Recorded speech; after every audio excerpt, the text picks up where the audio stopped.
അപ്പയുടെ ആരോഗ്യം അത്രയും ശോഷിച്ചു പോകാൻ അവസാനം നമ്മുടെ അത്രയും അങ്ങ് മോശമാണ്. അപ്പോഴേക്ക് അപ്പോൾ ഒട്ടും അപ്പയുടെ ആരോഗ്യം ശ്രദ്ധിച്ചിരുന്നില്ല. എനിക്ക് ഇന്നും അപ്പ പറഞ്ഞ 100% അല്ലെങ്കിൽ 150% ഫോളോ ചെയ്യുന്നവരെ അപ്പ എന്നോട് പറഞ്ഞിട്ടുള്ളത്, മോളെ ആരെയും കൊണ്ട് അഹങ്കാരിയാണെന്ന് പറയിപ്പിക്കരുത്. അപ്പയുടെ ചിന്ത എന്ന് പറയുന്നത്, നമ്മളൊരു തെറ്റ് ചെയ്തിട്ടില്ലാത്തിടത്തോളം കാലം നമുക്ക് ആരെയും ഭയപ്പെടേണ്ട കാര്യമില്ല. അത് പറഞ്ഞു തന്നിട്ടുണ്ട്. ദൈവം എനിക്ക് തന്ന ഒരു ബ്ലെസ്സിങ്ങോ അനുഗ്രഹമോ ആയതുകൊണ്ടാണ് ഞാൻ ഇന്നിങ്ങനെ ഇരിക്കുന്നത്. ഏതെങ്കിലും രാഷ്ട്രീയക്കാരനോ ലോകത്തിലെ ഏതെങ്കിലും ഒരാൾ അപ്പയ്ക്ക് ഇങ്ങനൊരു യാത്രയയപ്പ് പോട്ടെ, യാത്രയയപ്പിന് ശേഷം 2 വർഷം കഴിഞ്ഞും ഇങ്ങനെ ആയിരിക്കുമെന്ന് ചിന്തിച്ചിട്ടുണ്ട്. എനിക്ക് തോന്നുന്നില്ല അങ്ങനെ ആയിരിക്കുമെന്ന് ആരെങ്കിലും ചിന്തിച്ചിട്ടുണ്ടെന്ന്. ഞങ്ങളിപ്പോൾ നിൽക്കുന്നത് പുതുപ്പള്ളി ഹൗസാണ്. അതായത് തിരുവനന്തപുരത്തുള്ള ഉമ്മൻചാണ്ടി സാറിൻ്റെ വീട്ടിലാണ്. അതായത് അദ്ദേഹത്തിൻ്റെ മകൾ മറിയം ഉമ്മൻ ആണ്, നമ്മുടെ ഡോക്ടർ മറിയം ഉമ്മനാണ് നമ്മുടെ മുന്നിലുള്ളത്. നമസ്കാരം. നമസ്കാരം. ഞാൻ ആദ്യം ചോദിക്കുന്നത്, ഈ ഡോക്ടർ എന്തിനെന്താ ഡോക്ടറേറ്റ് ഉള്ളത്? മാനേജ്മെൻറ്റിലാണ് ഡോക്ടറേറ്റ്. ഞാൻ എൻജിനീയറാണ്, കമ്പ്യൂട്ടർ സയൻസ് എൻജിനീയറാണ്. പിന്നെ MBA ചെയ്തു, HR ഫിനാൻസ്. പിന്നെ മാനേജ്മെൻറ്റിൽ ഡോക്ടറേറ്റ് എടുത്തു. ടെക്നോ പാർക്കിലാണ് വർക്ക് ചെയ്യുന്നത്. അല്ലല്ല, ഞാൻ വർക്ക് ചെയ്യുക. സാധാരണ ഈ മുഖ്യമന്ത്രിമാരുടെ മക്കളൊക്കെ ഡോക്ടറേറ്റ് ഒക്കെ എടുത്തു കഴിഞ്ഞാൽ സാധാരണ വൈസ് പ്രസിഡന്റ് ആയിട്ടൊക്കെ വല്ല നമ്മുടെ മുതലാളിമാരുടെ കമ്പനിയിലൊക്കെ കാണും, അല്ലെങ്കിൽ ഇവിടുത്തെ കയർ ബോർഡ് അതുപോലുള്ള ഇതിൻ്റെ ഒക്കെ ചെയർമാനായിട്ട് കാണും. നിങ്ങളെ ആരും ആ വർക്ക് കണ്ടില്ല. അപ്പയ്ക്ക് അത് ഞാനിപ്പോൾ സ്വന്തമായി ഒരു ബിസിനസ് തുടങ്ങിയിരുന്നെങ്കിൽ അപ്പം അത് എതിർക്കുമായിരുന്നു എന്ന് തോന്നുന്നില്ല. പക്ഷേ പഠിച്ചു കഴിഞ്ഞപ്പോൾ തൊട്ട് ജോലി ചെയ്യുകയായിരുന്നു. അപ്പോൾ അതങ്ങനെ തുടർന്ന് വന്നു. അത് മുഖ്യമന്ത്രി ആയപ്പോഴും പ്രതിപക്ഷ നേതാവായപ്പോൾ അതിനൊരു മാറ്റം വന്നില്ല. നമ്മൾ ആ ഒരു ഞങ്ങൾ ചെറുപ്പത്തിലെ തന്നെ അമ്മ ബാങ്ക് ഉദ്യോഗസ്ഥയായിരുന്നു. അപ്പോൾ അമ്മ ജോലി ചെയ്യുന്നത് കണ്ടാണ് വളർന്നത്. അപ്പം ജോലി ചെയ്യുന്ന ഒരു ഫാമിലിയിൽ എല്ലാവരും, അമ്മയുടെ ഫാമിലി കംപ്ലീറ്റ് എല്ലാവരും എംപ്ലോയിഡ് ആളുകളാണ്.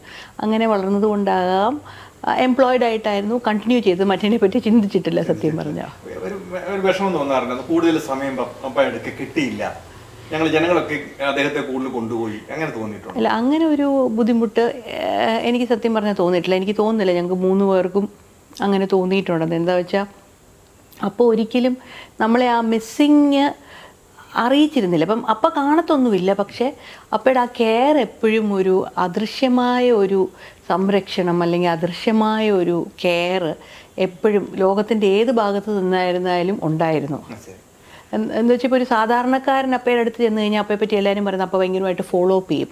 ഒരാളൊരു കാര്യം പറഞ്ഞു കഴിഞ്ഞാൽ അപ്പം തിരിച്ച് വിളിച്ച് ആ കാര്യങ്ങൾ അന്വേഷിക്കും എന്നുള്ളൊരു നേച്ചർ. അപ്പോൾ പിന്നെ സ്വന്തം മക്കളോട് അപ്പോൾ അത് ചെയ്യാതിരിക്കും. അപ്പോൾ നമ്മുടെ കൂടെ ഇല്ലെങ്കിലും ഒരിക്കലും ആ ഒരു കുറവ് ഞങ്ങൾക്ക് വരുത്തിയിട്ടില്ല.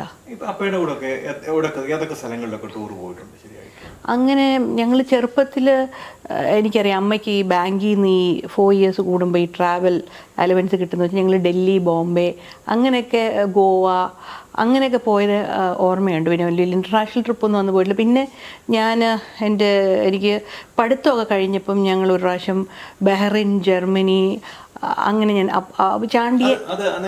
ഫാമിലിയായിട്ട് പോകാൻ പറ്റില്ല. അപ്പയ്ക്കൊരു പ്രോഗ്രാം ഉണ്ടായിരുന്നു. അപ്പം ആ ഒരു ട്രിപ്പിൽ എന്നെ കൊണ്ടുപോയി. പിന്നെ ചാണ്ടി ഒരു പ്രാവശ്യം ചെറുപ്പത്തിൽ US പോയപ്പോൾ കൊണ്ടുപോയി. അങ്ങനെ ഞങ്ങളെ പലരെയും അങ്ങനെ ഞങ്ങൾ അത് അപ്പം ഏതെങ്കിലും പ്രോഗ്രാമിന് പോയപ്പം അങ്ങനെ കൊണ്ടുപോയതല്ലേ. അപ്പം അപ്പയമ്മയും ചാണ്ടി ഒരു പ്രാവശ്യം പോയി, അപ്പയമ്മയും ഞാനും മറ്റൊരു പ്രാവശ്യം പോയി. അങ്ങനെയല്ല ഞങ്ങളങ്ങനെ ഇൻ്റർനാഷണൽ ട്രിപ്പ്. അതിൽ നാട്ടിൽ പിന്നെ ഞങ്ങളുടെ യാത്രകളെന്ന് പറയുന്നത് ഇവിടെ നാട്ടിൽ തന്നെയായിരുന്നു. അപ്പോൾ എല്ലാ സാറ്റർഡേയും സൺഡേയും പുതുപ്പള്ളിക്ക് പോകുമായിരുന്നു. അപ്പം ഞങ്ങളും പുതുപ്പള്ളിക്ക് പോകുമായിരുന്നു. അതായിരുന്നു ഞങ്ങളുടെ വെക്കേഷൻ അല്ലെങ്കിൽ ഞങ്ങളുടെ ഒരു അവധി എന്ന് പറയുന്നത്. അപ്പോൾ അപ്പം പോകുന്ന പ്രോഗ്രാമിനോടൊപ്പം പോവുകയായിരുന്നു. എവിടെയൊക്കെ പോകുന്നു. അല്ല, അങ്ങനെ കുമരകത്ത് ഞങ്ങൾ അങ്ങനെ അധികം പോയിട്ടില്ല. ജസ്റ്റ് ഞങ്ങളത് പോയി കണ്ടിട്ടുണ്ടെന്നല്ലാതെ അങ്ങനെ റെഗുലർ വിസിറ്റ് ഒന്നുമില്ല. പുതുപ്പള്ളി തന്നെയായിരുന്നു. അതെ, തറവാട്ടിലോ. അതെ അതെ അതെ. ഇപ്പോഴും തിരുവനന്തപുരത്ത് എവിടെ അല്ലെങ്കിൽ വേറെ എവിടെയൊക്കെയോ യാത്ര ചെയ്ത് പോയിരിക്കുകയാണെന്നൊരു തോന്നലാണ് മനസ്സിലല്ലേ? എന്താ വെച്ചാൽ അപ്പം കാണാൻ പറ്റാത്തതിൻ്റെതായ വിഷമമുണ്ട്. പക്ഷേ എന്ന് പറഞ്ഞാൽ ഈ പറഞ്ഞ പോലെ ആളുകളുടെ ഇടയിലോട്ട് ഇറങ്ങുമ്പം അവർ തരുന്ന സ്വീകാര്യത അല്ലെങ്കിൽ ആ ഒരു സ്നേഹം, അതൊക്കെ നമുക്ക് വളരെയേറെ കൺസോളിംഗ് ആണ്. നമുക്ക് ഒരുപാടൊരു ഇപ്പം ആർക്കാണെങ്കിലും നമുക്കൊരു എന്താ എൻ്റെ അപ്പം മരിച്ചു 2 വർഷം, എന്നാലും ഇന്നും ആളുകൾ പറഞ്ഞ് തീർക്കുന്നില്ല അപ്പയെ പറ്റിയുള്ള കഥകൾ. ഇപ്പം നിങ്ങളും കാണുന്നുണ്ടായിരിക്കും സോഷ്യൽ മീഡിയയിൽ. ഇപ്പം എനിക്ക് തോന്നുന്നു പ്രത്യേകിച്ച് 2ാം വാർഷികമായപ്പം എനിക്ക് തോന്നുന്നു അപ്പം മരിച്ച പോലെ തന്നെയുള്ള കഥകളാണ് പിന്നെ ഒരു സാക്ഷ്യം പറഞ്ഞു വന്നത്. അപ്പം അങ്ങനെ നമ്മൾ പിന്നെയും കേൾക്കുമ്പം നമുക്ക് ഒരു മിസ്സിംഗ് ഉണ്ട്, കാണാൻ പറ്റാത്തതിൻ്റെ സങ്കടമുണ്ട്. പക്ഷെ അതിൽ കുറച്ചൊരു ആശ്വാസം. ഈ തലമുറകൾക്ക് വേണ്ടി സമ്പാദിച്ചു വെച്ചെന്ന് പറഞ്ഞതുപോലെ ഈ സൽപ്പേര് ഒരു ഇനി എത്ര തലമുറ കഴിഞ്ഞാലും ഉമ്മൻചാണ്ടിയുടെ മകൻ അല്ലെങ്കിൽ കൊച്ചുമകൻ അങ്ങനെ പറയുമ്പോൾ പറയുന്ന രീതി വരില്ലേ? ശരിയായിട്ട് വരും. അത് വലിയൊരു സന്തോഷം. ഇപ്പോൾ കഴിഞ്ഞ ദിവസവും ഞാൻ പറഞ്ഞില്ലേ, ഒരുപാട് പേര് മരിച്ചു, ഒരുപാട് വലിയ ജനസമുദ്രം അടക്കത്തിൽ വന്ന ഒരുപാട് നേതാക്കൾ കാണും, അല്ലെങ്കിൽ ഒരുപാട് ആളുകൾ കാണും. പക്ഷേ 2 വർഷമായിട്ടും കല്ലറയിൽ നിന്ന് ആളുകൾ ഒഴിയാത്തതൊരു പ്രതിഭാസമാണ്. അത് അപ്പയുടെ എന്ത് നന്മയുടെ പേരിൽ കിട്ടിയതാണ്. അപ്പോൾ ആ ജനങ്ങൾക്ക് വേണ്ടി ചെയ്തത് ഒരിക്കലും നിങ്ങൾ എവിടെയെങ്കിലും കിട്ടും, നിങ്ങൾക്ക് വേണമെങ്കിൽ ചൂണ്ടിക്കാണിക്കാൻ പറ്റും പല പല നേതാക്കന്മാരുടെ അടക്കങ്ങൾ, അത് ചൂണ്ടിക്കാണിക്കാം, സംസ്കാര ചടങ്ങുകൾ. പക്ഷേ അത് കഴിഞ്ഞ് 2 വർഷമായിട്ടും ഇങ്ങനെ ഒഴിയാതെ കിടക്കുന്ന കല്ലറ, എപ്പോഴും ആളുകൾ നിറഞ്ഞു നിൽക്കുന്ന കല്ലറ, അത് ഒരു പ്രതിഭാസം തന്നെയാണ്. ഇത് ഇപ്പം പറയുമ്പോൾ അതിന്റെ കൂട്ടത്തിൽ പറയേണ്ട കാര്യം മുൻ മുഖ്യമന്ത്രിയായിരുന്ന അച്യുതാനന്ദന്റെ മരണം എങ്ങനെ നേരിട്ട് പരിചയം സംസാരിച്ചിട്ടുണ്ടോ? എങ്ങനെ തോന്നുന്നതിനെ കുറിച്ചിട്ട്? അങ്ങനെ അദ്ദേഹം അങ്ങനെ നേരിട്ട് ഒരുപാട് ഇൻട്രാക്ഷൻ ഒന്നുമില്ല, 1-2 പ്രാവശ്യം കണ്ടിട്ടുണ്ട് എന്ന് ഉള്ളതേ ഉള്ളൂ. അല്ല നേരിട്ട് അങ്ങനെ ഒരു അടുപ്പം ആയിട്ടില്ല. അദ്ദേഹം മരിച്ചു, അദ്ദേഹത്തിൻ്റെ എനിക്കൊന്ന് വിലാപയാത്ര നടക്കുകയാണ്, ഒന്ന് പോയി കാണണം എന്നുണ്ടാകുമായിരുന്നു. പക്ഷേ ഇന്നലെ അപ്പയുടെ ചടങ്ങ് കഴിഞ്ഞ് വന്നതേ ഉള്ളൂ.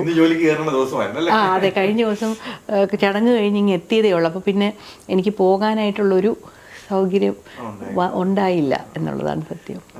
ഇനിയിപ്പോൾ ഞാൻ ചോദിക്കുന്നത്, ഇപ്പോൾ ധാരാളം ചാരിറ്റി പ്രവർത്തനങ്ങൾ നിങ്ങൾ മുൻചാണ്ടി സാറിൻ്റെ മക്കളെല്ലാം ചാരിറ്റി വളരെ ഇൻവോൾവ് ആയിട്ട് പല കാര്യങ്ങളും, ചാണ്ടി ഉമ്മൻ തന്നെ 53 വീടുകൾ അദ്ദേഹത്തിൻ്റെ ഫൗണ്ടേഷൻ്റെ പേരിൽ കേരളം ഒട്ടിടൊക്കെ ചെയ്യുന്നു.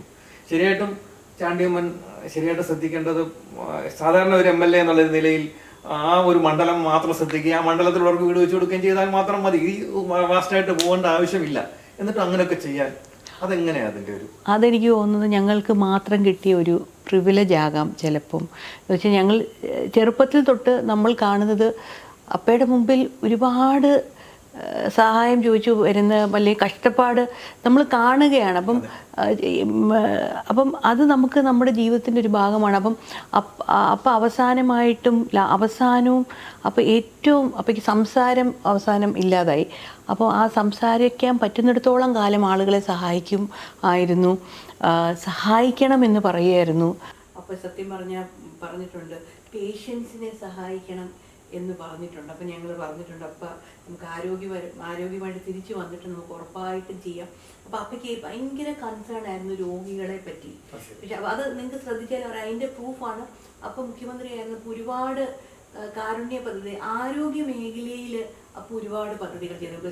ഒരു പൈസ ഉള്ള ഒരു വ്യക്തി അപ്പ ചികിത്സയിലിരിക്കുമ്പോഴും സഹായിക്കണം എടുത്തു പറഞ്ഞിട്ടുണ്ട്, നമുക്ക് രോഗികളെ സഹായിക്കണം. അപ്പം അപ്പയ്ക്ക് ആരോഗ്യ മേഖല ഭയങ്കരമായ കൺസേൺ ഉള്ളൊരു മേഖലയായിരുന്നു. എന്ന് വെച്ചാൽ ഇപ്പം എനിക്കാണെങ്കിലും ഒരുപാട് പേര് നമ്മുടെ മുമ്പിൽ വന്നിട്ട് ക്യാൻസർ രോഗമാണ്, ആ രോഗമാണ്, ഈ രോഗമാണ്, 5000 രൂപ കിട്ടുമോ, 10000 രൂപ കിട്ടുമോ എന്ന് ചെറിയ എമൗണ്ടുകളാണ് ചോദിക്കുന്നത്. പക്ഷേ നമുക്ക് അങ്ങനെ അത് അറേഞ്ച് ചെയ്ത് കൊടുക്കുന്നത് നമുക്ക് എത്ര പേർക്ക് നമുക്ക് നമ്മുടെ അപ്പം നമ്മുടെ അടുത്ത് വരുമ്പം പേഴ്സണലി നമ്മൾ സഹായിക്കും. പക്ഷേ പേഴ്സണലി നമ്മൾ എത്ര സഹായിക്കും. അപ്പം അപ്പയെ അതുകൊണ്ട് തന്നെ അപ്പ വളരെയേറെ ഇമ്പോർട്ടൻസ് ഹെൽത്തിന് കൊടുത്തിരുന്നു. ഈ ബുദ്ധിമുട്ട്, അപ്പം ബുദ്ധിമുട്ടുന്ന ആളുകളെ ഒരിക്കലും പൈസയുടെ കുറവ് കൊണ്ട് അതുകൊണ്ട് തന്നെ ഹെൽത്ത് വളരെ ഇതായിട്ട് കൺസിഡർ ചെയ്തിരുന്നു.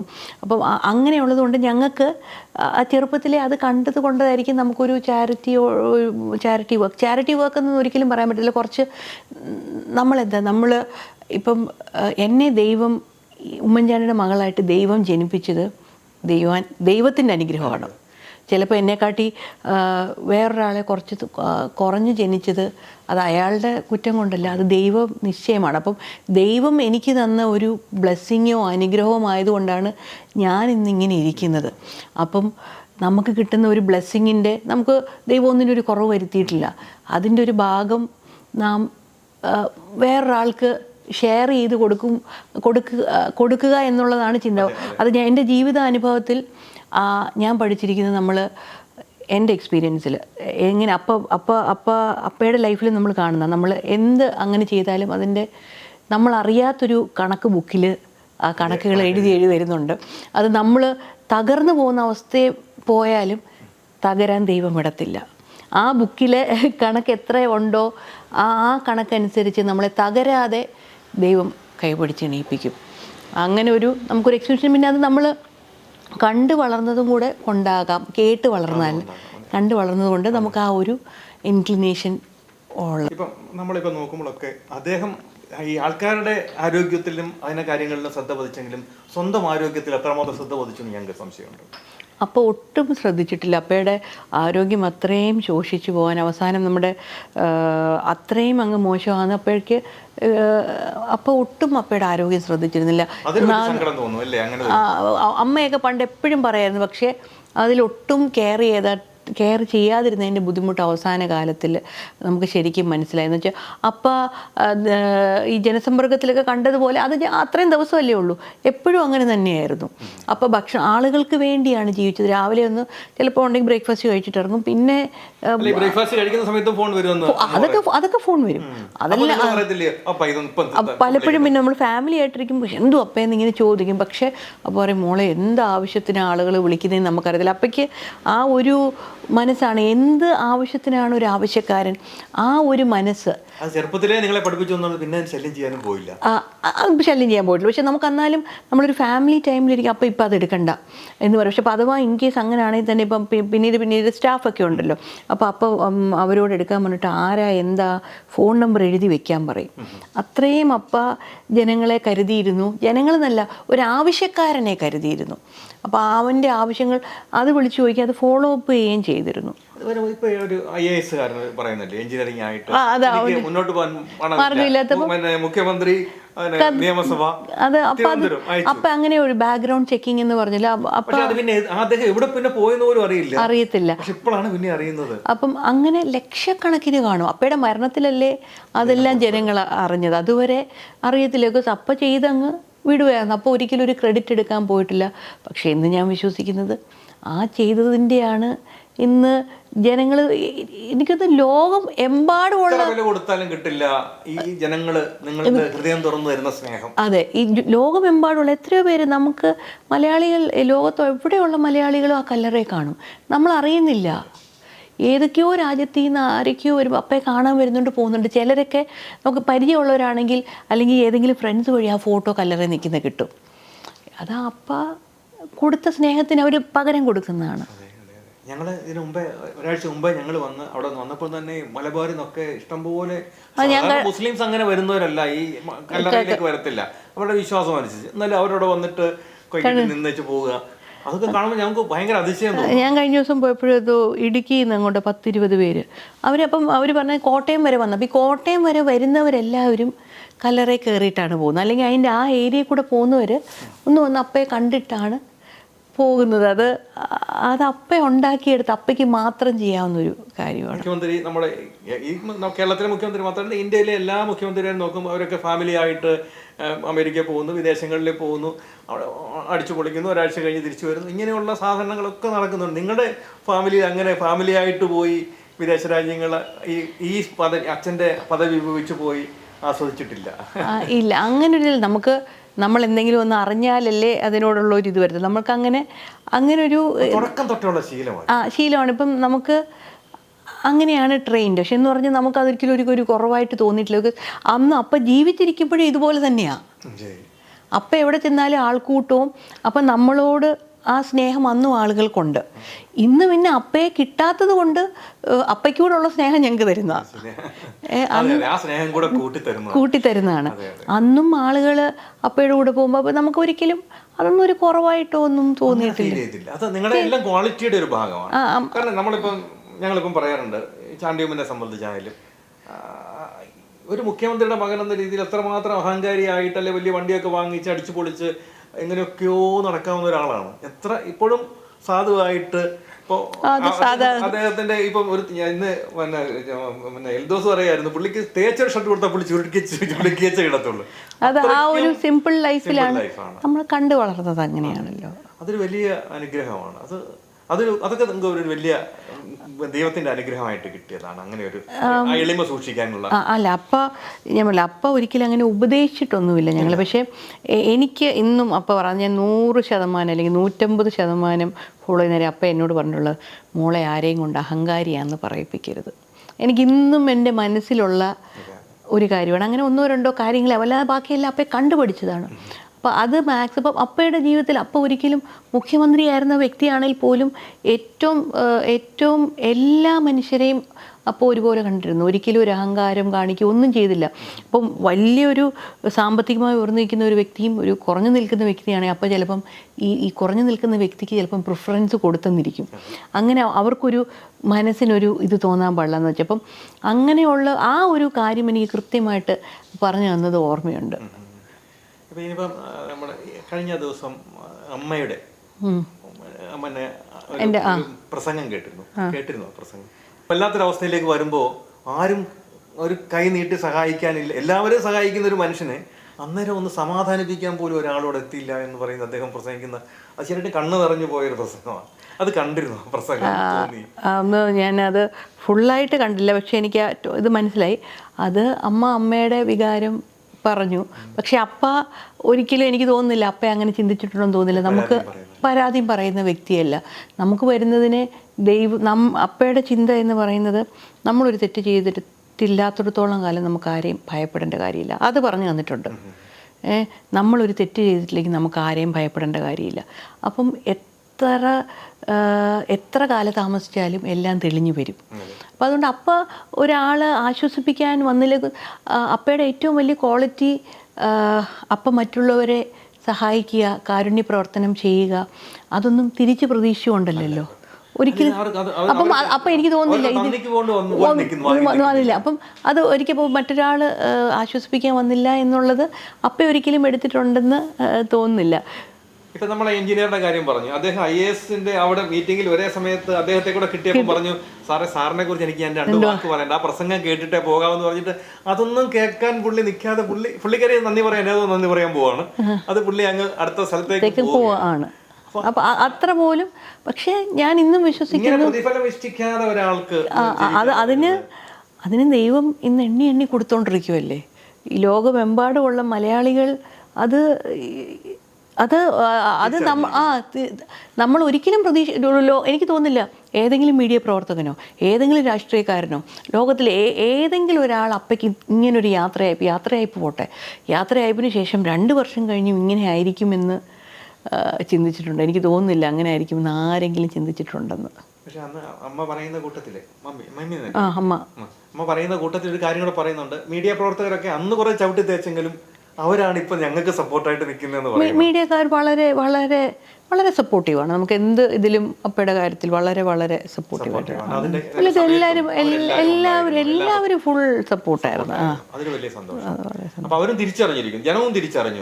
അല്ല, അവരവരുടെ ഡ്യൂട്ടിയാണ് ചെയ്തുകൊണ്ടിരുന്നത്.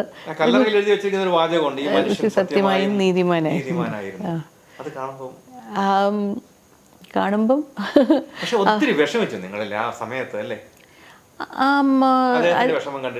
അങ്ങനെയാണില്ല. അപ്പ ഈ ഗേറ്റിന്റെ അകത്തോട്ട് ഒഫീഷ്യൽ ലൈഫ് കൊണ്ടുവരാറില്ല. അപ്പയുടെ എല്ലാ ടെൻഷനും ഗേറ്റിന്റെ വെളിയിലാണ്. ഈ വീട്ടിലാണ് നിങ്ങൾ ഈ വിഷമം മുഴുവൻ അനുഭവിച്ചല്ലേ അന്ന്? അല്ല, അപ്പൊ ക്ലിഫ് ഹൗസിലുണ്ടായിരുന്നു. പിന്നെ ഗേറ്റിനകത്ത് അപ്പോൾ ഫാമിലിയിൽ വരുമ്പോൾ ഫാമിലി മാനായിട്ടായിരിക്കും. ഒരിക്കലും ഓഫീസിലുള്ള ദേഷ്യം ഫാമിലി മെമ്പേഴ്സിനോട് കാണിക്കുകയോ ഒരു ദുഃഖം അങ്ങനെയൊന്നും അപ്പം ഇല്ലായിരുന്നു. അപ്പം അത് ഫുൾ. പിന്നെ ഈ വളരെ ബുദ്ധിമുട്ടേറിയ സമയത്ത് കുറച്ച് മിണ്ടാതിരിക്കും എന്നതിൽ കവിഞ്ഞ് വളരെ ഇല്ല ഒരിക്കലും അങ്ങനെ ദേഷ്യപ്പെടത്തില്ല. അപ്പം എന്തായാലും ശന്ത എന്താ ഭാവേ എന്ന് അമ്മയോട് ചോദിക്കും. അല്ലെങ്കിൽ അത് ശരിയായില്ല കേട്ടോ, അല്ലാതെ അപ്പം ദേഷ്യപ്പെടത്തില്ല. പിന്നെ ഏറ്റവും വലിയ പ്രശ്നം നടക്കുമ്പോൾ അതൊരിക്കലും ഞങ്ങളെ ഫാമിലിയെ അഫക്റ്റ് ചെയ്യാതിരിക്കാൻ അപ്പോൾ പ്രത്യേകം ശ്രദ്ധിച്ചിരുന്നു. എസ്പെഷ്യലി മക്കളെ അമ്മയോട് ഷെയർ ചെയ്ത് കാണുമായിരിക്കാം. ഞങ്ങളെയൊക്കെ ഒരു കുഴപ്പമില്ല മോളെ എന്ന് പറഞ്ഞ് അപ്പ ധൈര്യപ്പെടുത്തും ആയിരുന്നു. അതായിരുന്നു അപ്പ. കൂടുതൽ വാർത്തകളും വിശേഷങ്ങളും നിങ്ങൾക്ക് ലഭിക്കാൻ കേരളീയം ന്യൂസ് സബ്സ്ക്രൈബ് ചെയ്യുക. കൂടെ ബെൽ ബട്ടണും അമർത്തുക.